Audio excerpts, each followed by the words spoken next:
professional wrestler and actor John Cena accidentally called Taiwan a country. Is this the end of his career in mainland China?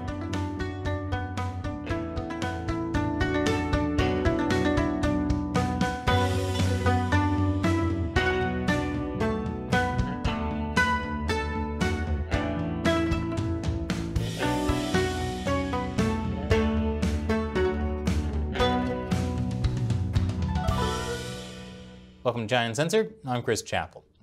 Did you know American World Wrestling Entertainment star John Cena speaks Mandarin Chinese? You want the Chinese version? I'll give you that too. 我要金要带，我是冠军，我永远不放弃。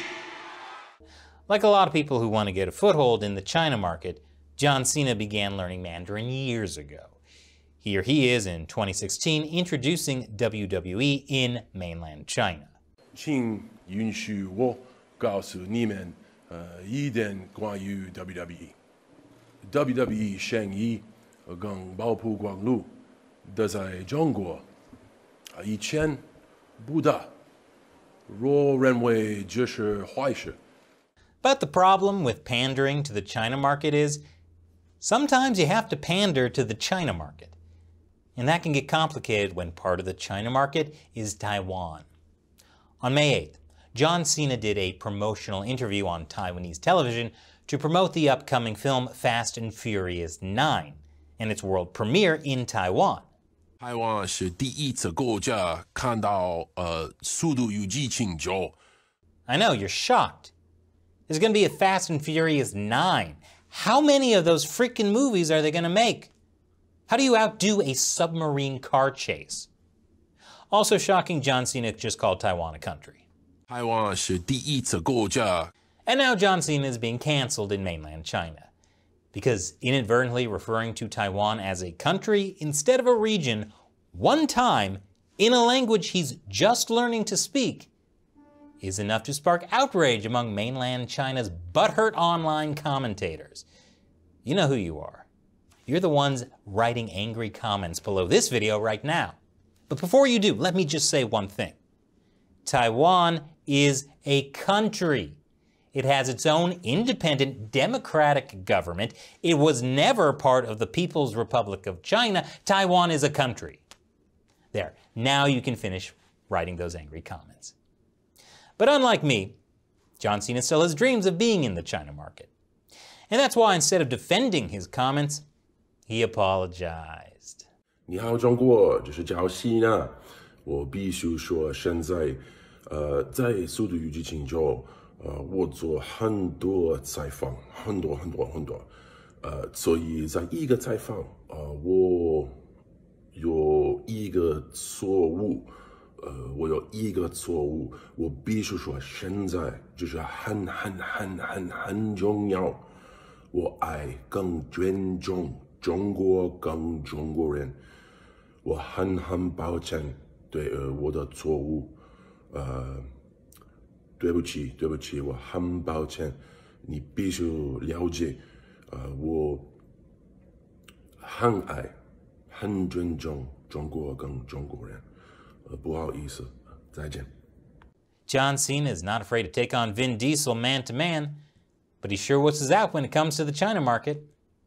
Speaking of Vin Diesel, my favorite Chinese state-run media, the Global Times, contrasted the two men, saying Vin Diesel said he was grateful to Chinese mainland audiences for supporting the Fast and Furious series, which led him to do something unprecedented. He asked the film company to release Fast and Furious 9 in the Chinese mainland first, as a way of thanking mainland fans.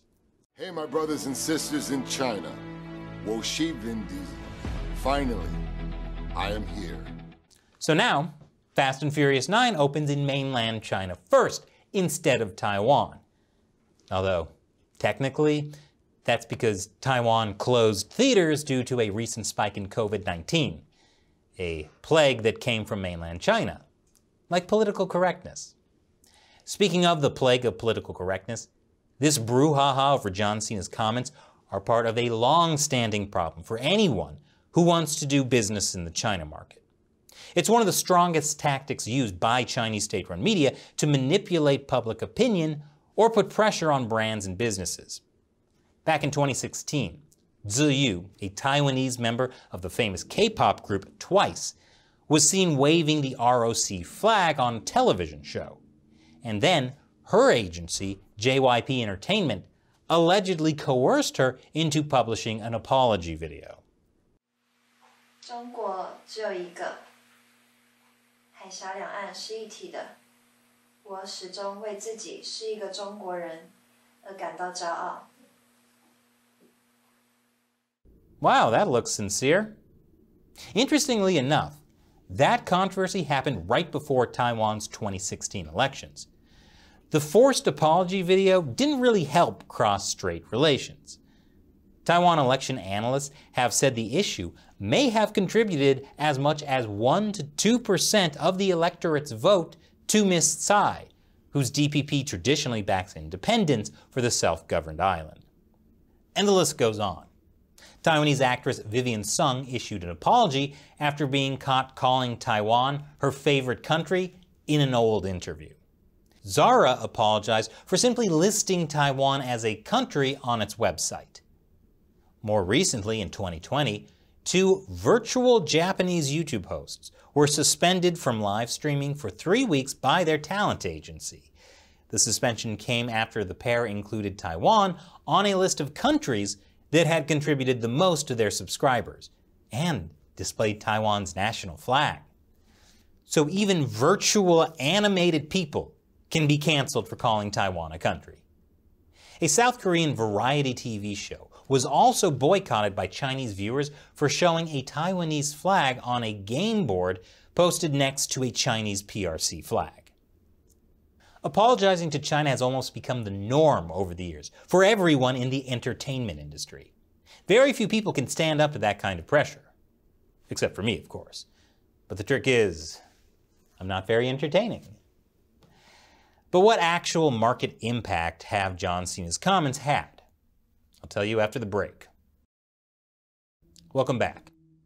The public outrage over John Cena calling Taiwan a country shows just how much the China market can be manipulated to punish foreigners. Overnight, the approval rating for Fast and Furious 9 dropped by 2%.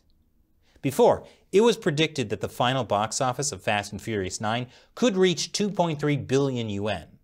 But due to the careless speech, the box office forecast has dropped to 1.5 billion.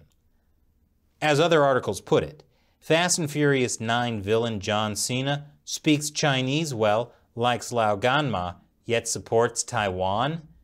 There are too many two-faced celebrities from foreign countries, and they always want to come to the mainland only to make money.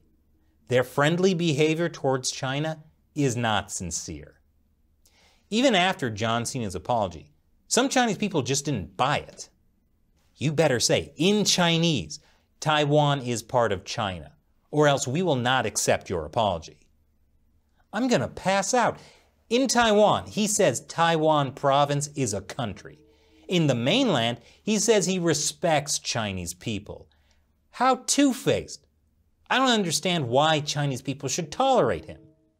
He's profiting from Chinese people's money with such an unclear political stance, and yet people will still watch his movies? What generation is this?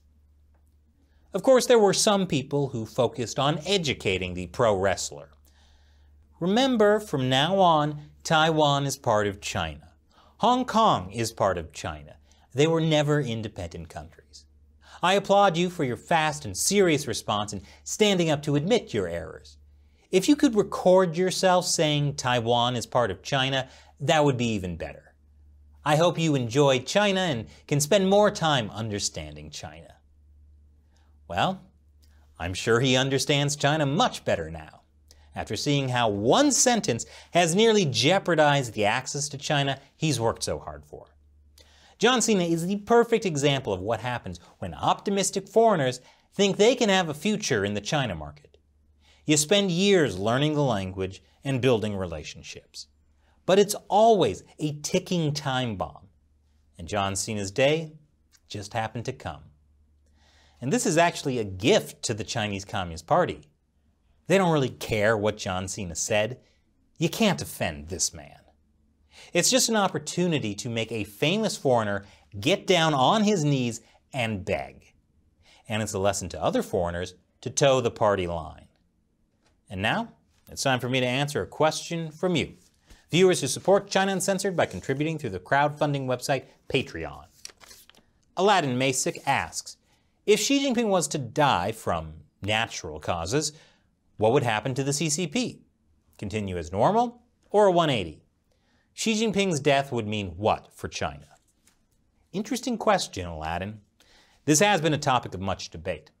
For example, this think tank essay called The Longer Telegram argues that China would be better without Xi Jinping, that it could reform if only Xi Jinping were removed.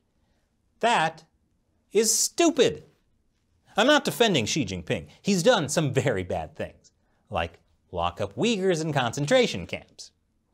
But all the bad things Xi Jinping has done are just extensions of the terrible things the CCP has been doing for more than 70 years, like lock up intellectuals, and lock up democracy advocates, and lock up Falun Gong, and lock up Tibetans. Every Chinese leader has at least one group they arbitrarily go after as a way to maintain power. The chance of the Chinese Communist Party reforming itself and becoming a liberal democracy after Xi Jinping dies is less than my chance of teaming up with John Cena in the next big China movie. So don't fall for it. Regardless of what happens to Xi Jinping, the fundamental problem is the Chinese Communist Party. It's rotten to the core. On the plus side, at least we have Taiwan, which is a country. Thanks for your question, Aladdin. And thank you for watching. Go to patreon.com/China Uncensored and learn how you can support China Uncensored with as little as $1 per episode. The link is below. I'm Chris Chappell. Thanks for watching.